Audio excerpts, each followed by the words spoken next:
A depressão é um estado de tristeza, de desânimo, de desesperança, de perda da autoconfiança, da autoestima, de sensações de inferioridade, de sensações de incapacidade para tudo.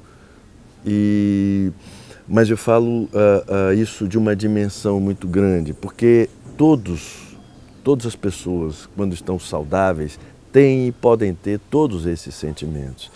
Mas na depressão esses sentimentos adquirem uma irrazoabilidade, uma desconexão com a realidade, uma intensidade muito grande, que é o que faz com que eles tenham características essencialmente patológicas.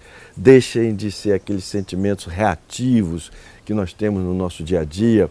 Quando temos uma boa notícia, ficamos alegres. Quando temos uma notícia ruim, ficamos tristes. Quando estamos diante de alguma ameaça, ficamos ansiosos ou apreensivos. Essa reatividade, essa fruição do nosso humor é uma coisa normal.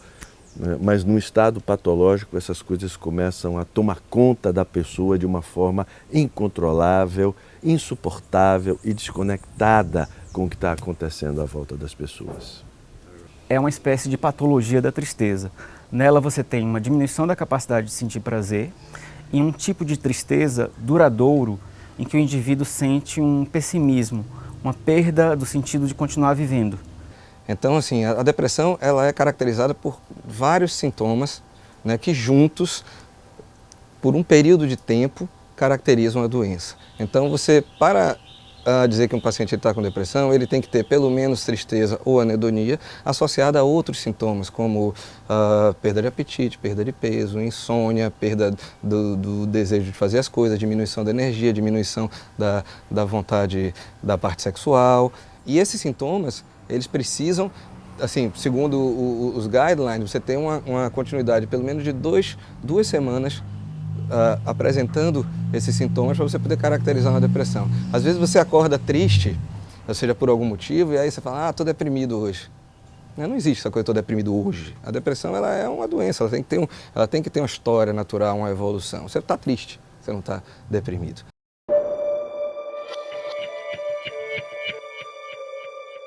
A depressão ela pode ser classificada basicamente em leve, moderada e grave, que seria a depressão maior.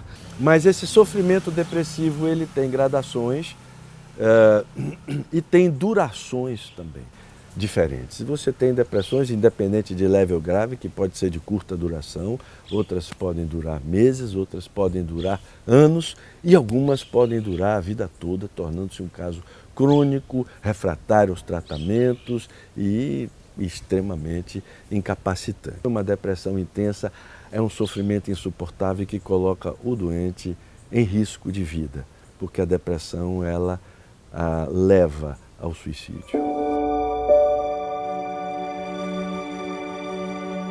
A depressão ela pode se iniciar com uma pequena dor, né, e evoluir até uma dor insuportável.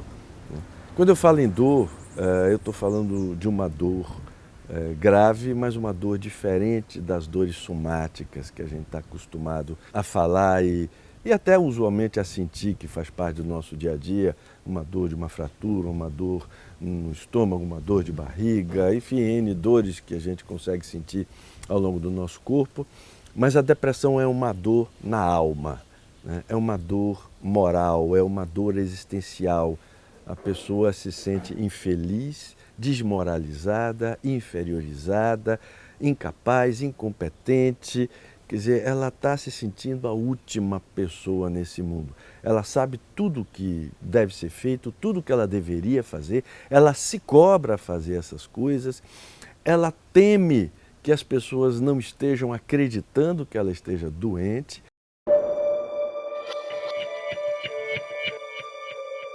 A depressão, às vezes, pode se manifestar com crise de vômitos, dores nos mais diversos órgãos. E, à primeira vista, para um médico não especialista, vai parecer uma doença clínica. Ele vai pedir uma série de exames, não vai achar nada, né?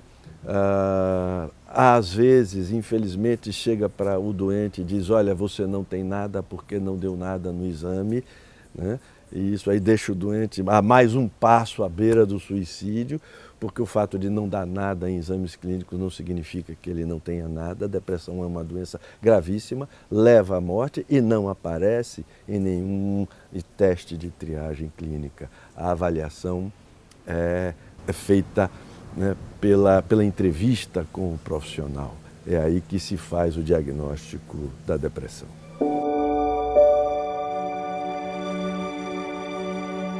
A partir do momento que o paciente ele vai desenvolver qualquer tipo de sintoma, até ele procurar o médico, existe um intervalo aí que, em média de 6 anos, a você começar a desenvolver os sintomas e chegar no especialista. E isso gera um prejuízo enorme, né, para o tratamento do paciente, para a evolução da doença. A maior parte dos pacientes, quando chega para mim, eles já estão no nível de incapacitação que atrapalha eles continuarem trabalhando, ou seja, quebra a produtividade.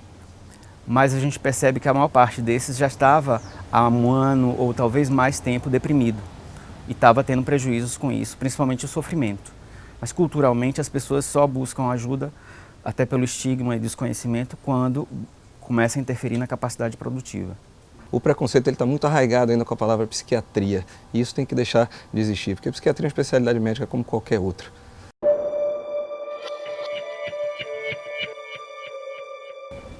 A depressão é mais comum no adulto jovem e no adulto, mas a depressão ela acontece em todas as idades.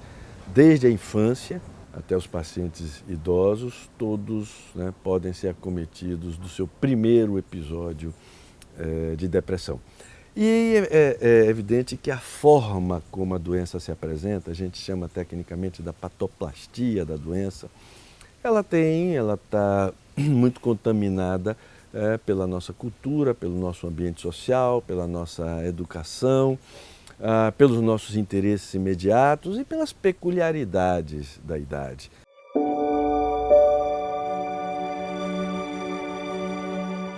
Muitas coisas podem servir de gatilho para uma fase depressiva, né? Embora também muitos pacientes possam desenvolvê-la sem gatilho nenhum. Isso vai depender da fragilidade prévia de cada um. Não é todo mundo que vai fazer uma depressão patológica, são poucas pessoas, né? São aquelas pessoas que já têm uma tendência prévia para isso, têm principalmente fatores heredoconstitucionais, como a gente chama, ou seja, uma herança genética que nos predispõe a ter depressão, né? Ou nos predispõe a reagir deprimindo a fatores desencadeantes, aos diversos gatilhos, e aí sim um estresse, doenças clínicas, uma cirurgia, um parto, né, pode levar a pessoa a desencadear uma depressão, desde que ela tenha esta predisposição a isso. Problemas levam à depressão, eu prefiro pensar o contrário, olha, uma depressão gera muito problema. Problemas psicológicos geram depressão? Não, uma depressão gera muito problema psicológico. Problemas psicológicos, conflitos existenciais numa pessoa normal, gera sim angústia, tristeza, alegria, tensão, ansiedade, mas tudo isso dentro de um patamar normal, né? No depressivo, não. O depressivo começa a viver crises existenciais, conflitos psicológicos que não têm fim, que não têm solução.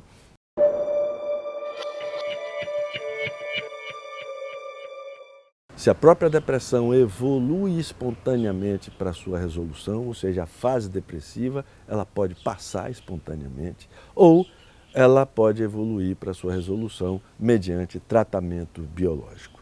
Então a depressão ela atinge essa matriz biológica, então ela principalmente ela precisa de uma abordagem biológica, seja psicofarmacológica, seja de neuroestimulação, né?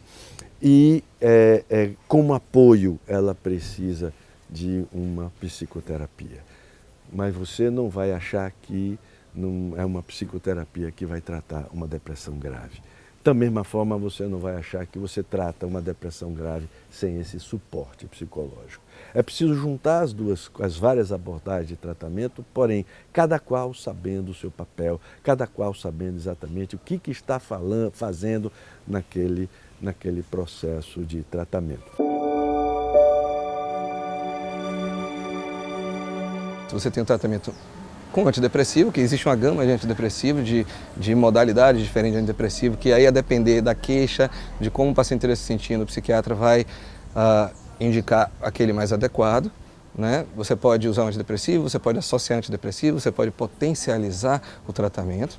As pessoas criam muito também uma dificuldade em relação à medicação, que não vou usar remédio psiquiátrico. O remédio psiquiátrico vai causar dependência. Eu não quero me tratar a vida toda. Né? E o que é uma coisa que também não tem sentido, porque antidepressivo não dá dependência, ninguém fica dependente de antidepressivo, não existe isso. O que pode acontecer, eventualmente, em uma parcela menor dos casos, de ter que tratar a vida inteira, é porque a doença impõe isso, e não porque você é dependente do remédio. Tem uma diferença grande nisso.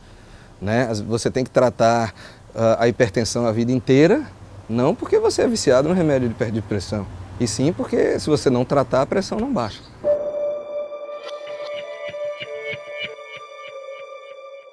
Ao mesmo tempo que também nós temos aqueles pacientes que são graves, que já têm quadros recorrentes, às vezes com quadros psicóticos, que são pacientes mais graves, que precisam de intervenções mais agudas e muitas vezes de internação. Mas tudo isso é feito com um manejo extremamente profissional. Né? Nós temos toda uma equipe de apoio, de enfermagem, de psicoterapeutas, de terapeutas ocupacionais, enfim, que nos ajudam nesses momentos mais críticos, às vezes de agitação, que às vezes o paciente pode chegar. Porque às vezes o paciente precisa ser medicado internado, porque em casa ele não consegue, em casa ele não tem suporte, ou ele simplesmente não se enxerga como doente, porque a doença já chegou num grau tal que ele já perdeu a condição de responder por si.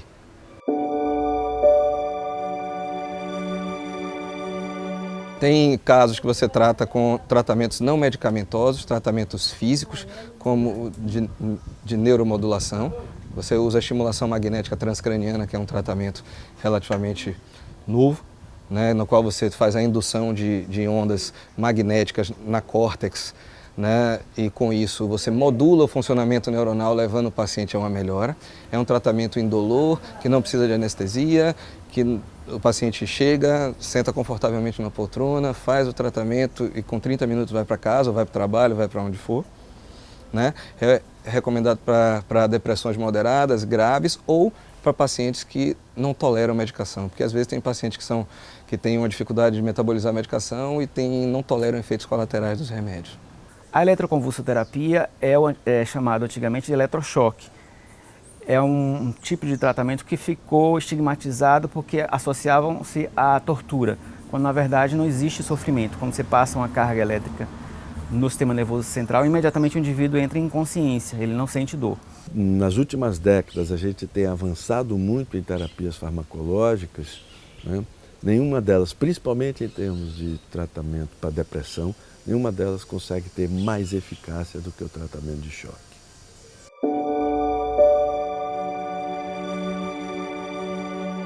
O deprimido, em casos mais graves, ele pode cursar com delírios, ele pode ter alucinações, né? E cursar com pensamento suicida, que é uma coisa que a gente sempre tem que estar atento a isso.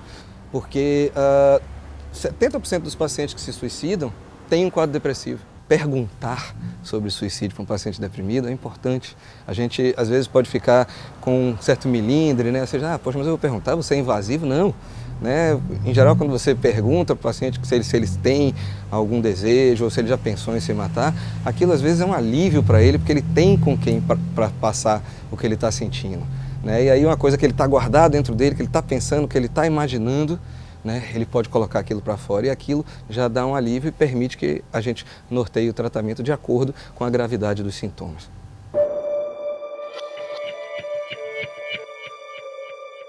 Existe uma modalidade de comportamento autodestrutivo que é o que a gente chama negligência, autonegligência.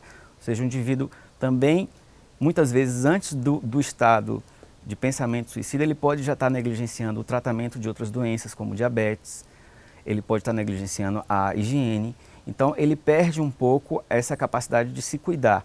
Isso também é uma exposição, isso também é uma modalidade de autodestruição.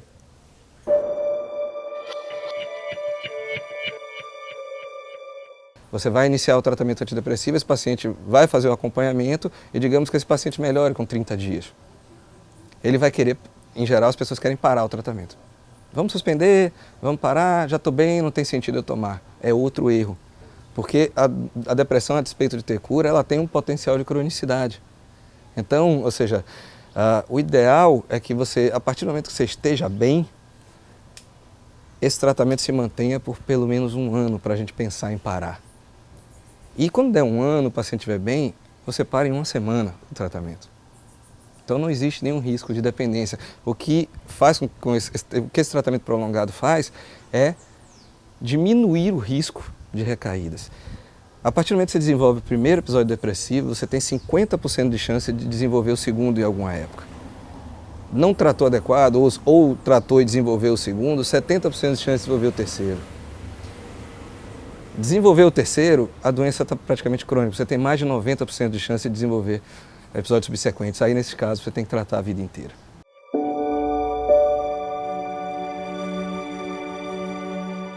A pessoa que sofre com a depressão, ela está num nível de tristeza, num nível de sofrimento, que é um abismo e não tem horizonte pela frente.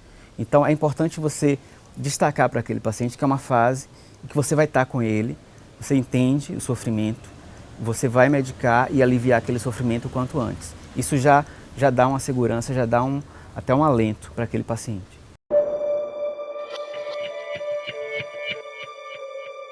A loucura é uma coisa que assusta muito, né? Chegam apavorados, inseguros, assustados.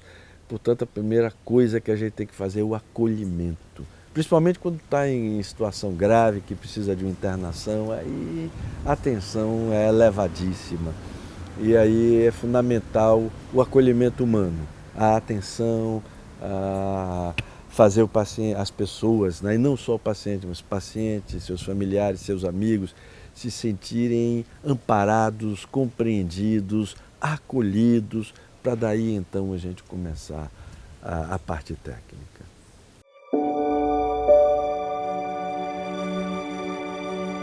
A grande maioria das pessoas melhora muito e de forma rápida. Existe um percentual dos casos mais graves que vão precisar de uma abordagem mais refinada do ponto de vista psicofarmacológico ou dos outros tratamentos, tá? Mas que essas pessoas também melhoram. Não tem sentido a pessoa ficar sofrendo pelo preconceito de não procurar o tratamento, porque você deixa de viver, você deixa de ter uma vida plena, você leva uma vida morna, podendo levar uma vida, ou seja, com prazer, com alegria, com